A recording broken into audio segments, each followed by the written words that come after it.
Hello friends, नमस्कार। आज की क्लास में आप सभी का स्वागत है। मैं राजेंद्र प्रसाद। हम लोग प्राचीन भारत के एक महत्वपूर्ण टॉपिक पर चर्चा करेंगे और टॉपिक है वैदिक सभ्यता। वैदिक सभ्यता के अंतर्गत हम लोग खास करके जिन बिंदुओं के ऊपर बात करेंगे वो है हड़प्पा सभ्यता के जीवन से जुड़ी हुई, यानी इस सभ्यता के अंतर्गत जो जीवन के विभिन्न पक्ष हैं उनके बारे में हम लोग बात करेंगे।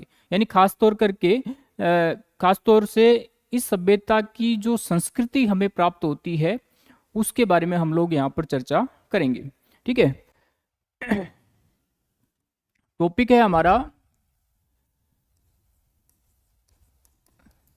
वैदिक सभ्यता। और वैदिक सभ्यता के अंतर्गत हम लोग बात कर रहे हैं इस सभ्यता की जो संस्कृति है उसके बारे में, या फिर इस तरीके से कहें कि जीवन की विशेषताएं। ठीक है। वैदिक सभ्यता के अंतर्गत जो उस समय का जो समाज है उसके जीवन की जो विभिन्न विशेषताएं हमें प्राप्त होती हैं उनके बारे में हम लोग यहाँ पर बात करेंगे। विशेषताओं के अंतर्गत हम लोग इस समय के समाज, धर्म, अर्थव्यवस्था और राजनीतिक जीवन के बारे में बात करेंगे। ठीक है। थोड़ा सा हम लोग वैदिक सभ्यता के ऊपर बात करते हैं। वैदिक सभ्यता खास करके प्राचीन भारत के अंदर 1500 ईसा पूर्व से लेकर के 600 ईसा पूर्व के अंदर ये सभ्यता विकसित होती है। इस सभ्यता का जो प्रारंभिक प्रसार हमें देखने को मिलता है वो देखने को मिलता है सप्त सिंधु प्रदेश के अंदर। ठीक है। अभी का जो पाकिस्तान, पंजाब, हरियाणा का जो क्षेत्र है वहां पर इसका प्रारंभिक प्रसार है या भौगोलिक प्रसार है वो हमें देखने को मिलता है। और ये जो प्रारंभिक प्रसार है ये बेसिकली होता है 1500 ईसा पूर्व से लेकर के 1000 ईसा पूर्व में। उसके बाद में जो आर्यों का भौगोलिक विस्तार होता है वो पूर्व की तरफ होता है और इस प्रसार को बोला गया है उत्तर वैदिक कालीन प्रसार। ये जो प्रसार है ये होता है 1000 ईसा पूर्व से लेकर के 600 ईसा पूर्व के अंतर्गत। ठीक है। आर्य जो इस सभ्यता के निर्माता हैं, इनके उद्भव की अगर हम लोग बात करें तो ये मध्य एशिया से इनका उद्भव माना जाता है। एक विद्वान है जिनका नाम है मैक्स मूलर। तो मैक्स मूलर का जो सिद्धांत है वो कहता है कि आर्य मध्य एशिया से आए थे और मध्य एशिया से भारत की तरफ जो इनका प्रवासन होता है उसके पीछे जो महत्वपूर्ण कारण है वो है इन आर्यों का व्यवसाय। आर्य बेसिकली क्या थे? पशुपालक थे। और पशुपालन के अंतर्गत भी ये क्या करते थे? गाय पालते थे। तो गायों के लिए इनको क्या है, चारागाह की तलाश होती थी और उसी उद्देश्य को लेकर के क्या है, ये भारत की तरफ प्रवास करते हैं। ठीक है। तो इस तरीके से क्या है, ये पशुपालक समाज है आर्यों का और पशुपालन करते हुए ये क्या है, अफगानिस्तान के रास्ते, मध्य एशिया से अफगानिस्तान के रास्ते होते हुए भारत के सप्त सिंधु प्रदेश में आकर के रहने लगते हैं। ठीक है। बेसिक नेचर की अगर हम लोग बात करें आर्यों के या वैदिक सभ्यता के बेसिक नेचर की बात करें तो ये क्या है, अर्ध कबीलाई समाज है। अर्ध कबीलाई समाज, अंग्रेजी में इसको बोलते हैं सेमी नोमोडिक सोसाइटी कहो या समाज कहो। तो इस तरीके से क्या है, ये अर्ध कबीलाई समाज है। इसका मतलब क्या हुआ कि ये एक जगह स्थायी रूप से नहीं रहते हैं और जगह जगह क्या है, अपने पशुओं को लेकर के चलते हुए जहां जहां इनको चारागाह मिलते हैं, घास के जो मैदान मिलते हैं, उसकी तलाश में ये एक जगह से दूसरी जगह क्या है, अपना स्थान परिवर्तन करते रहते हैं। तो ये था एक जो बेसिक जानकारी वैदिक समाज के बारे में या इनके जीवन के बारे में, प्रारंभिक जो जीवन का इनका हम कहें भौगोलिक विस्तार कहें, या फिर जो मध्य एशिया से इनका भारत की तरफ प्रवास होता है उसके बारे में। अब हम लोग बात करते हैं जो वैदिक सभ्यता है उसके जीवन की विशेषताएं, और विशेषताओं के अंतर्गत हम सबसे पहले बात करेंगे समाज के बारे में। और ये जो समाज है इसको भी हम लोग दो भागों में बांट करके देखेंगे, एक ऋग्वैदिक समाज और उसके बाद में जो उत्तर वैदिक समाज है उसके बारे में। सबसे पहले बात करते हैं ऋग्वैदिक समाज की। ऋग्वैदिक समाज के अंतर्गत हमें जो यहाँ के समाज की विशेषताएं प्राप्त होती हैं उसकी बात करें तो एक तो क्या है, जो यहाँ का समाज है, समाज की जो सबसे छोटी इकाई है, सबसे छोटी इकाई परिवार है।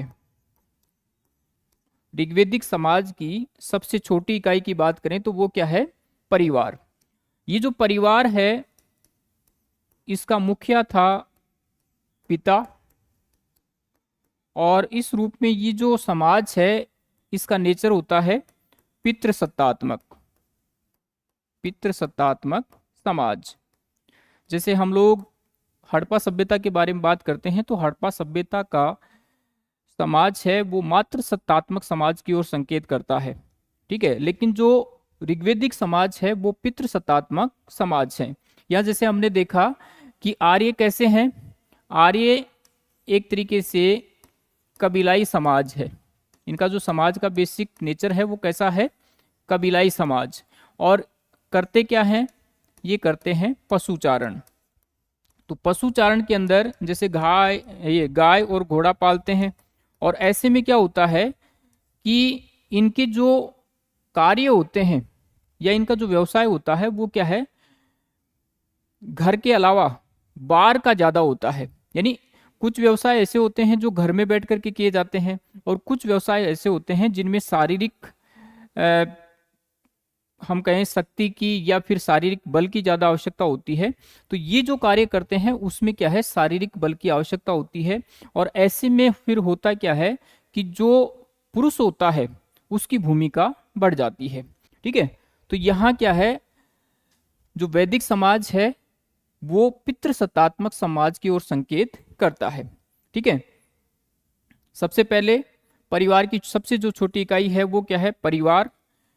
परिवार में मुखिया कौन है या कबीले का मुखिया कौन है, पिता। इस रूप में ये समाज कैसा हो गया, पितृसत्तात्मक। आगे जैसे बात करें तो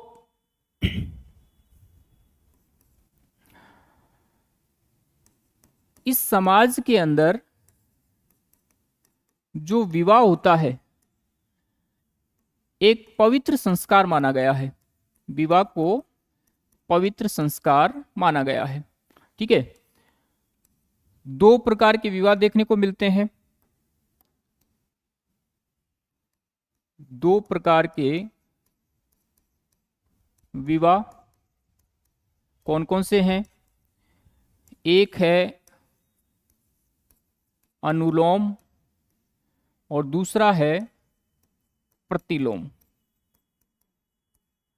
अनुलोम में क्या होता है, इसमें जो पुरुष होगा ये उच्च वर्ण का होता था, और जो स्त्री होती थी या महिला होती थी वो क्या है, निम्न वर्ण की होती थी।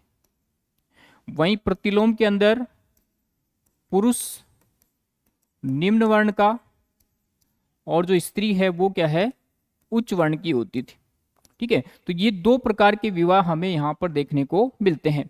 लेकिन जो विवाह है वो क्या है, एक पवित्र संस्कार के रूप में यहां पर देखा गया है। आगे बात करें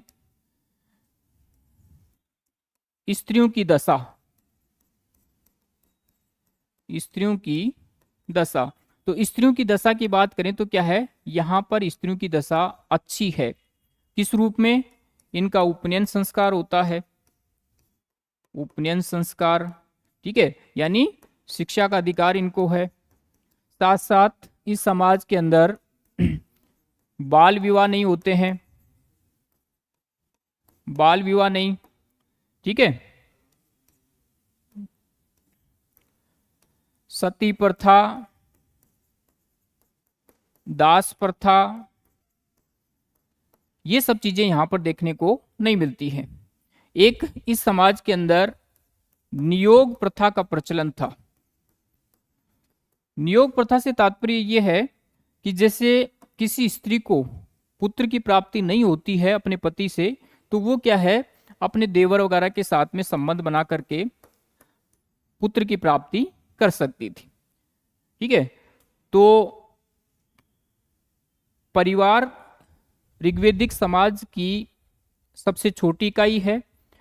पिता है वो क्या है, कबीले का मुखिया है या परिवार का मुखिया है। समाज पितृसत्तात्मक है। जो विवाह है उसको पवित्र संस्कार माना गया है। दो प्रकार के विवाह होते हैं, एक अनुलोम और दूसरा है प्रतिलोम। स्त्रियों की दशा यहाँ पर अच्छी मानी गई है, उपनयन संस्कार होता है, ठीक है, यानी इनको क्या है, शिक्षा का अधिकार है। और साथ साथ में इस समाज के अंदर हमें बाल विवाह, सती प्रथा, दास प्रथा, ये सब चीजें जो एक तरीके से सामाजिक बुराइयां हैं वो हमें देखने को नहीं मिलती हैं, ठीक है। एक इस समय नियोग प्रथा का प्रचलन देखने को मिलता है। आगे बात करते हैं। कुछ विदुषी महिलाओं के नाम भी हमें क्या है यहां पर देखने को मिलते हैं, विदुषी महिलाएं। और विदुषी महिलाओं की अगर हम लोग बात करें तो जैसे घोषा है, अपाला है, सिक्ता है, निनावरी है, ये कुछ विदुषी महिलाएं हमें इस समाज के अंदर देखने को मिलती हैं। और जैसे मान लीजिए कि यहाँ पर खान पान की बात करें इस समाज के अंदर, तो खान पान के अंदर हमें मांसाहार देखने को मिलता है, शाकाहार देखने को मिलता है। मांसाहार के अंदर ये लोग भेड़, बकरी, इन सब का मांस खाते थे।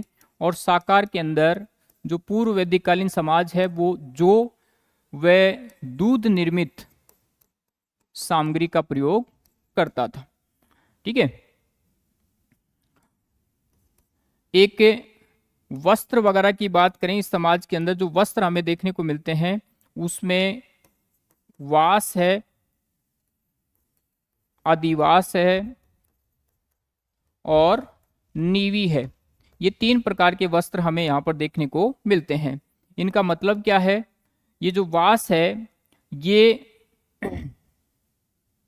जो मध्य भाग के अंदर पहने जाने वाला वस्त्र है, मध्य भाग में शरीर का जो मध्य भाग होता है उसमें पहना जाता था। आदिवास ऊपरी शरीर को ढकने के लिए, ऊपरी शरीर के लिए, ठीक है, जैसे शॉल वगैरह या चादर वगैरह हम लोग पहनते हैं वैसा होता था। और नीवी, नीवी का मतलब है नीचे धारण करने वाला, नीचे धारण करने वाला। नीचे धारण करने से मतलब यहां पर यह है कि शरीर के जो निचले अंग होते हैं उनके लिए पहनने वाला धोती जैसा ये वस्त्र यहां पर पहना जाता था, ठीक है। तो ये चीजें भी हमें इस समाज में देखने को मिलती हैं। मनोरंजन, मनोरंजन के अंदर हमें ऋग्वेदिक समाज है उसमें एक तो द्रुत क्रीड़ा, द्रुत क्रीड़ा और पासा, पासे का खेल, ये सब क्या है, इनके मनोरंजन के साधन होते थे, ठीक है। तो ये था एक साधारण प्रकार का जीवन जिसमें क्या है, परिवार का जो मुखिया है वो पिता होता है और बाकी चीजें यहाँ पर हमने देखी विवाह के बारे में, स्त्रियों की दशा के बारे में। लेकिन कहने का मतलब यह है कि जो ऋग्वेदिक समाज है वो एक तरीके से उसकी स्थिति अच्छी हमें साधारण प्रकार की है, लेकिन स्थिति हमें यहाँ पर अच्छी देखने को मिलती है। आगे हम लोग बात करते हैं ऋग्वेदिक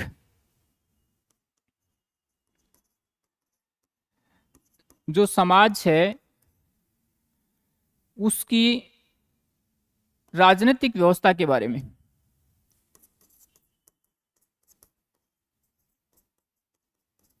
राजनीतिक व्यवस्था, राजनीतिक व्यवस्था के अंतर्गत दोस्तों यहां पर क्या देखने को मिलता है, जैसे हमने बात की कि ये जो समाज है ये कैसा है, ये समाज है कबीलाई समाज। कबीलाई समाज, और कबीलाई समाज के अंदर यहां पर जो मुखिया होगा वो कौन होगा, ठीक है, यानी मुखिया होगा वो एक तरीके से कबीले का मुखिया होगा। तो यहां पर जो राजनीतिक संरचना बनती है वो बेसिकली जो कबीला है उसी से बनना शुरू होती है, ठीक है। और एक हमने देखा कि यहां पर सबसे जो छोटी इकाई है समाज की, उसके अंतर्गत अगर हम लोग बात करें तो सबसे छोटी इकाई है परिवार या कुल। उसके बाद में ग्राम है, उसके बाद विष है, और उसके बाद जन है। तो ये जो जन है यहां आते आते एक तरीके से हमें राजनीतिक इकाई के रूप में एक बड़ी इकाई यहां पर देखने को मिलती है। और ये जो जन है इसी का मुखिया एक तरीके से यहाँ का राजनीतिक मुखिया बनता है, ठीक है। यानी एक बड़ी इकाई के रूप में हमें यहाँ पर जन दिखाई देता है, और जन का जो मुखिया है उसको यहाँ पर राजन या राजा के नाम से संबोधित किया गया है, ठीक है। तो राजनीतिक इकाई प्रारंभ होती है जन से। जन का जो मुखिया है वो कौन है, राजन, ठीक है। अब बात करते हैं हम राजन के बारे में। राजन के अगर इसके अधिकारों की हम लोग बात करें, इसके पास में अधिकार क्या है, या फिर इसका जो चुनाव होता है उसकी हम लोग बात करें, तो एक तो क्या है, इसका जो चुनाव होता है वो जो कबीलाई संस्थाएं हैं सभा और समिति, उनके द्वारा क्या है इसके चुनाव में महत्वपूर्ण भूमिका निभाई जाती है, ठीक है। इस समय क्या है, कुछ संस्थाएं हैं, एक का नाम है सभा, दूसरी का नाम है समिति, एक है विदत और एक है गण। ये कुछ इस समय की महत्वपूर्ण संस्थाएं हैं जिनके द्वारा क्या है, जो राजन है या फिर इस समय का जो राजा है उसके चुनाव में बड़ी भूमिका निभाई जाती है। और इनमें भी ये दो हैं, सभा और समिति। खास करके जो समिति है वो क्या है, राजा के निर्वाचन में बड़ी भूमिका निभाती है, ठीक है। तो इसका राजन का क्या है, यहां पर निर्वाचन होता है, लेकिन वास्तविक रूप में क्या है, ये वंशानुगत होता था।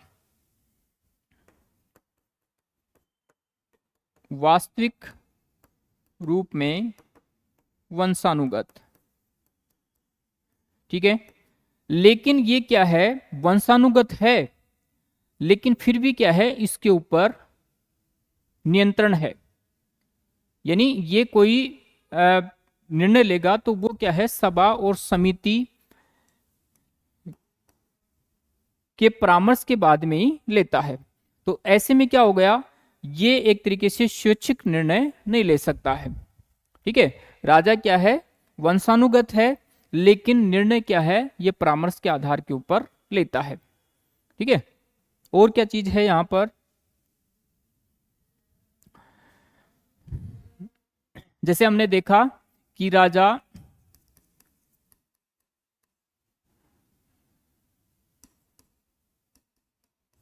वंशानुगत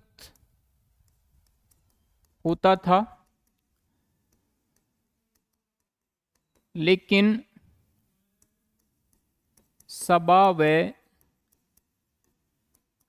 समिति के परामर्श से निर्णय लेता था, ठीक है। यानी स्वैच्छिक रूप से क्या है, ये निर्णय नहीं लेता था। और क्या चीजें हैं यहां पर राजनीतिक व्यवस्था के अंतर्गत, एक यहां पर हमें टैक्स जैसी चीजें देखने को नहीं मिलती हैं। इसको कैसे देखेंगे? नियमित कर प्रणाली नहीं, यहां पर क्या है, नियमित कर प्रणाली जैसी व्यवस्था देखने को नहीं मिलती है। सेना, तो सेना की बात करें तो यहां पर वही है, नियमित सेना नहीं है। अब नियमित टैक्स नहीं है तो टैक्स के रूप में क्या मिलता है? टैक्स के रूप में इनको क्या है, एक बलि नामक कर मिलता है, बलि नामक कर। ठीक है, और ये कैसा होता था? ये होता था स्वैच्छिक कर, स्वैच्छिक कर। ये इनको क्या है, टैक्स के रूप में मिलता है। सेना के रूप में क्या है? सेना के रूप में जो भाई बंधु होते थे, ठीक है, भाई बंधुओं का सहयोग यहां पर लिया जाता था। ठीक है, ये क्या है, यहां पर सैनिक के रूप में सहयोग करते थे। अब मंत्रिपरिषद, तो मंत्रिपरिषद का यहां पर कोई उल्लेख देखने को नहीं मिलता है। यहां पर सहयोगियों की बात होती है, राजा के कुछ सहयोगी हैं, और सहयोगियों की अगर हम लोग बात करें तो उसमें कुछ महत्वपूर्ण नाम है। एक है पुरोहित, जो राजा का मित्र भी है, सहयोगी भी है, ठीक है, और युद्ध वगैरह में राजा के साथ में भी जाता है। एक सेनानी है, जो सेना से संबंधित कार्य करता है। एक ग्रामणी है, ठीक है, ये गांव के जो मामले होते हैं उनको देखता है। और एक है वाज्रपति, ठीक है, ये चारागाह वगैरह देखता है। और कुछ स्पर्श वगैरह इस तरह के और यहाँ पर अधिकारी देखने को मिलते हैं, जो अलग प्रकार के जैसे गुप्तचर वगैरह के कार्य करते हैं। ठीक है, ये सब चीजें क्या है, हमें यहाँ पर जो मंत्री परिषद है उसके अंतर्गत कहें या फिर सहयोगी के रूप में, जो राजन है उसके सहयोगी के रूप में देखने को मिलती है। ठीक है, तो ये क्या है, यहाँ का जो राजनीतिक हम कहें एक हम कहें कि प्रारंभिक जो राजनीतिक संरचना है, ये हमें क्या है, पूर्व वैदिक काल के अंदर यहाँ देखने को मिलती है। यहाँ क्या देखा हमने कि एक कबीला है, और कबीले को यहाँ पर नाम क्या दिया गया है, जन। जन का मुखिया कौन है, राजन। ठीक है, राजन कैसा है, इसका जो चुनाव होता है ये एक तरीके से निर्वाचित होता है, लेकिन वास्तविक रूप में क्या है, ये वंशानुगत होता है। वंशानुगत का मतलब क्या है कि जो कबीले के अंदर ज्यादा शक्तिशाली होते थे या फिर जो सशक्त परिवार होते थे, वही क्या है, राजन वगैरह बनते थे। लेकिन राजा क्या है, यहाँ पर निर्णय जो लेता है वो क्या है, स्वैच्छिक रूप से निर्णय नहीं लेता है। किसके परामर्श से लेता है, सभा और समिति के परामर्श से यहाँ पर वो निर्णय लेता है। आगे हमने देखा कि यहाँ पर एक तो नियमित टैक्स नहीं मिलता है, बलि नामक स्वैच्छिक कर मिलता है। दूसरा हमने क्या देखा कि यहाँ पर जो सेना है वो भी क्या है, नियमित सेना यहाँ देखने को नहीं मिलती है। जो परिवार के सदस्य हैं, भाई बंधु हैं, वही क्या है, मिलकर के सेना का कार्य करते हैं। ठीक है, यहाँ बेसिकली होता क्या था कि एक कबीला है वो दूसरे कबीले के साथ में संघर्ष करता था। ठीक है, जो चाहे वो क्षेत्र विस्तार को लेकर के हो, चाहे गायों की सुरक्षा को लेकर के हो, या फिर जो चारागाह भूमि होती थी उसको लेकर के हो, तो ये जो कबीले क्या हैं आपस में झगड़ते थे। तो ऐसे में जो भाई बंधु हैं वो मिलकर के सैनिक का कार्य भी करते थे। मंत्री परिषद जैसी चीजें नहीं है, लेकिन सहयोगियों के रूप में यहाँ पर कुछ नाम हमने देखे हैं, जैसे पुरोहित है, सेनानी है, ग्रामणी है, वज्रपति है, इनका उल्लेख यहाँ पर देखने को मिलता है। ठीक है, तो इस तरह का क्या है, हमें यहाँ पर राजनीतिक संगठन देखने को मिलता है। एक राजनीतिक संगठन की यहाँ पे हमें प्रारंभिक संरचना देखने को मिलती है। आगे हम लोग बात करते हैं इस समय की जो अर्थव्यवस्था है उसके बारे में। अर्थव्यवस्था, तो अर्थव्यवस्था के अंदर यहाँ जैसे पशुपालन मुख्य है, हम लोग कृषि की बात करेंगे, और व्यापार वाणिज्य अगर यहाँ पर था तो उसके बारे में भी हम लोग बात करेंगे। सबसे मुख्य जो व्यवसाय हमें यहाँ पर देखने को मिलता है वो है पशुपालन। और पशुपालन के अंदर ये लोग क्या है, गाय पालते थे। और गाय के बारे में क्या है, यहां पर बहुत ज्यादा उल्लेख हमें देखने को मिलता है। ठीक है, ऋग्वेद में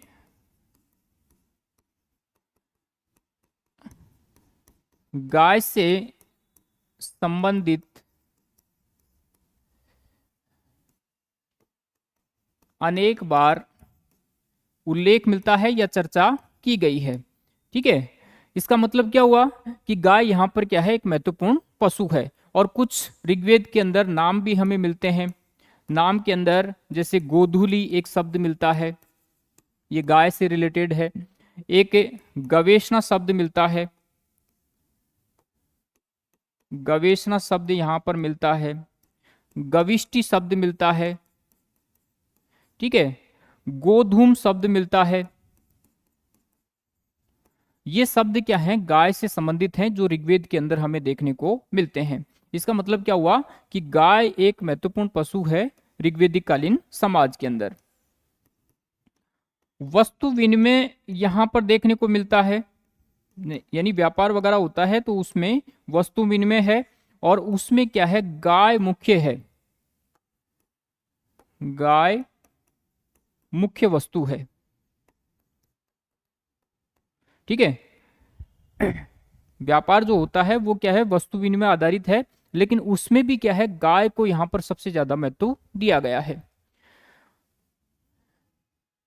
हमने यहाँ अर्थव्यवस्था के बारे में बात की, तो अर्थव्यवस्था में क्या है, पशुपालन सबसे मुख्य है। गाय यहाँ पर सबसे मुख्य पशु है। गाय से संबंधित अनेक नाम देखने को मिलते हैं, और वस्तु विनिमय प्रणाली आधारित यहाँ पर व्यापार वगैरह देखने को मिलता है, या फिर जो लेन देन होता था वो वस्तु विनिमय प्रणाली पर आधारित था। और इसमें भी क्या है, गाय की क्या है, मुख्य भूमिका होती थी। ठीक है, और गाय को यहाँ पर एक शब्द देखने को मिलता है, अघन्या। अघन्य का मतलब होता है ना मारने योग्य, यानी जिस पशु को ना मारा जाए, ऐसा शब्द यहां पर हमें देखने को मिलता है। अघन्या नाम से क्या है, गाय को संबोधित किया गया है। ठीक है, तो गाय यहां पर सबसे महत्वपूर्ण है। और पशुपालन के अंदर हम लोग बात करें तो एक पशु और है जिसका नाम है घोड़ा। तो घोड़ा भी यहां पर देखने को मिलता है, जो बेसिकली क्या है, गति का सूचक है। यानी आर्यों को ये पशु क्या है, गति प्रदान करता है। ठीक है, तो दो पशु यहां पर हमें देखने को मिलते हैं।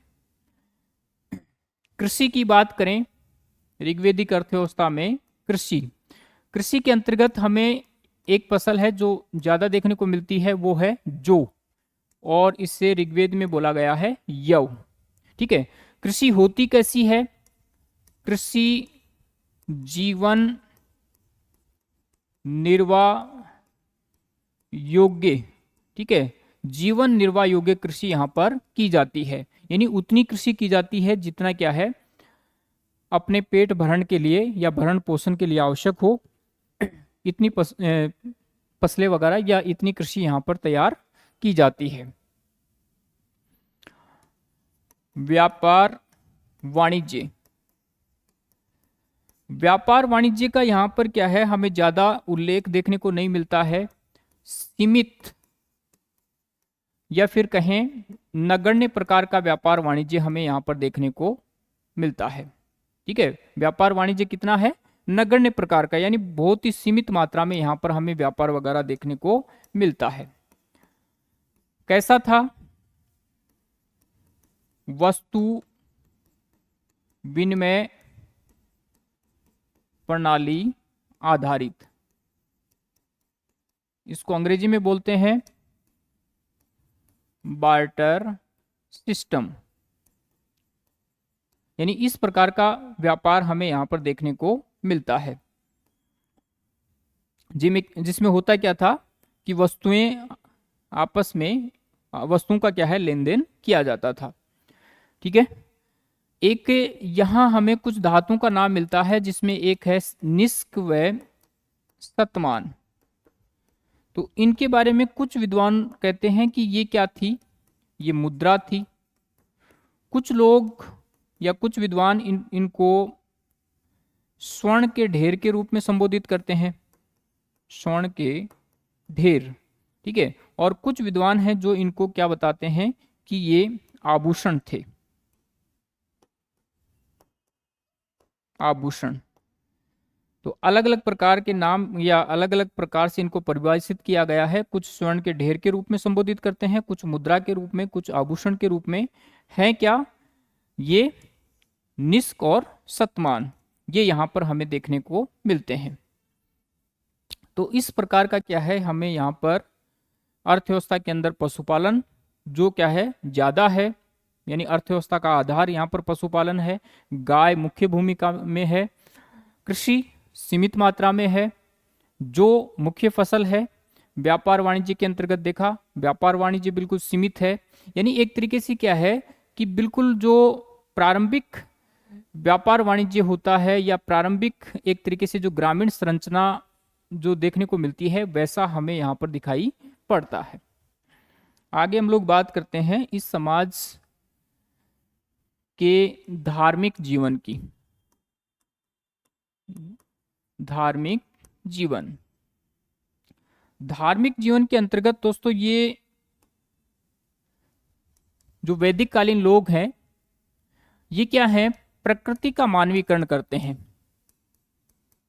प्रकृति का मानवीकरण, इसका मतलब क्या हुआ कि प्रकृति के जो अलग अलग पक्ष हैं, जैसे वनस्पति हो गई, पृथ्वी हो गई, अग्नि हो गया, अग्नि हो गई, जल हो गया, वायु हो गई, इन सब के क्या क्या क्या है, इन्होंने अलग अलग देवता बना रखे हैं, या प्रकृति के अलग अलग पक्ष हैं उनका इन्होंने मानवीकरण किया और उन सब के क्या है इन्होंने अपने अपने देवता बना लिए, यानी अलग अलग क्या है प्रकृति के देवता बना लिए। एक ये जो धार्मिक जीवन है, इनका जो धार्मिक जीवन है ये प्रवृत्ति मार्गी है।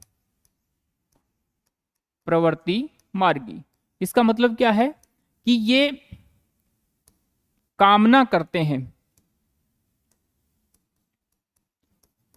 कामना करते हैं कि हमें धन धान्य की प्राप्ति हो, बहुत सारी संपत्ति हमें प्राप्त हो, पुत्रों की प्राप्ति हो, गायों की प्राप्ति हो। ऐसा क्या है ये अपने धार्मिक जीवन के अंदर जो देवता हैं उनसे प्राप्त करने की कामना करते हैं, ठीक है। एक हमें क्या है यहाँ जो देवता हैं, ठीक है, ऋग्वेदिक जो देवता हैं उनकी हमें 33 कोटियां देखने को मिलती हैं, 33 कोटियां।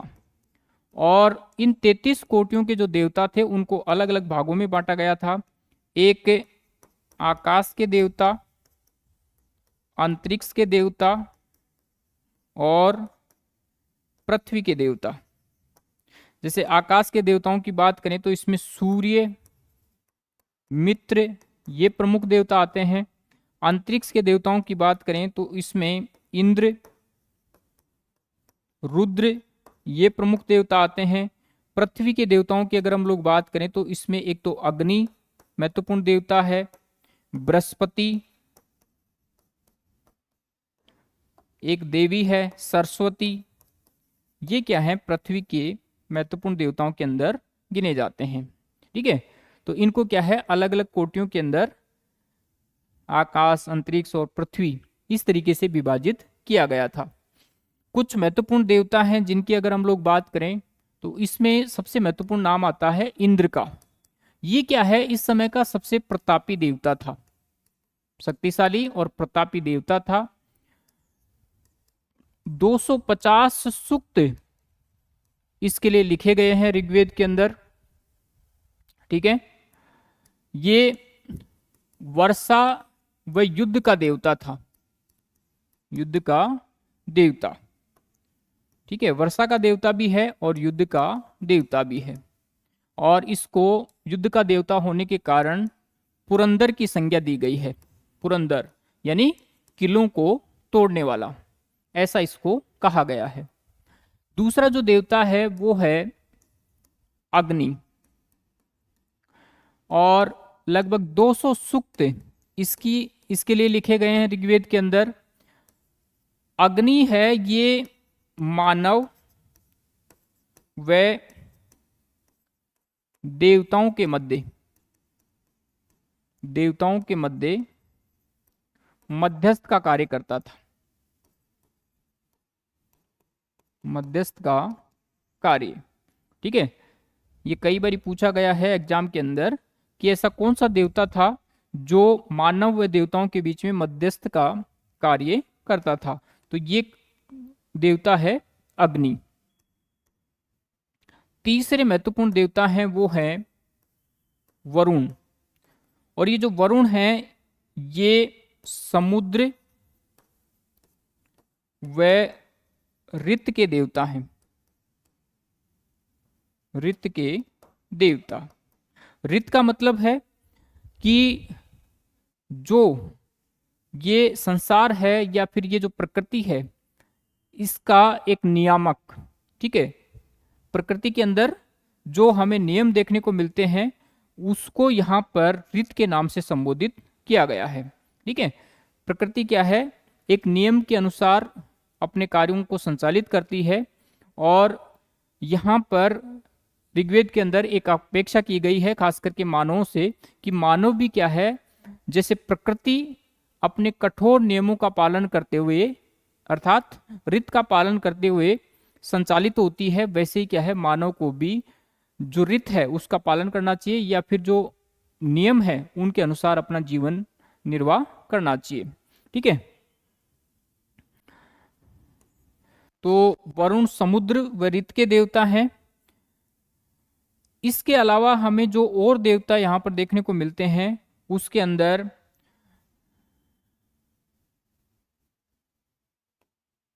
अन्य देवताओं के अंदर जैसे पूसन है, सोम है। सोम जो देवता है ये वनस्पति का देवता है, वनस्पति का है। पूसन ये पशुओं का देवता है, पशुओं का देवता, ठीक है। और भी अनेक प्रकार के देवता यहां पर देखने को मिलते हैं। एक यहां पर जो आराधना की विधि है उसको हम थोड़ा सा समझ लेते हैं।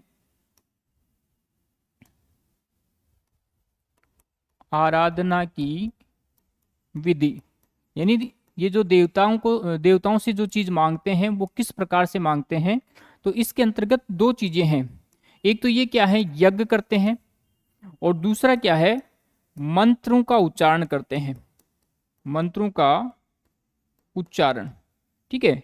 यज्ञ के अंदर क्या है, बलि दी जाती है, और बलि के अंदर खास करके जैसे जो है, घी है, और बहुत सारी जो सामग्री होती है, मेवे वगैरह, वो सब डाल जाते हैं और इस तरीके से क्या है, आहुति दी जाती है। कई जगह पशु बलि के भी उदाहरण हमें देखने को मिलते हैं, ठीक है। और दूसरी तरफ क्या है, मंत्रों का उच्चारण करके जो देवता है उसको उसकी आराधना की जाती है, उसकी स्तुति की जाती है, ठीक है। ये दो चीजें यहां पर देखने को मिलती हैं। और इन दोनों चीजों से मांगा क्या जाता है, इन दोनों चीजों से जो चीजें मांगी जाती हैं वो हैं, एक तो संतान या संतति, बहुत सारी संपत्ति के अंदर गाय वगैरह ये सब चीजें मांगी जाती हैं। यानी कहने का मतलब एक यहाँ पर खुशहाल जीवन की क्या है, कामना की जाती है, ठीक है। तो ये था ऋग्वेदिक संस्कृति के अंतर्गत हमने समाज, राजनीतिक व्यवस्था, धर्म, इन सब चीजों के बारे में हमने देखा। आज की क्लास में इतना ही। धन्यवाद।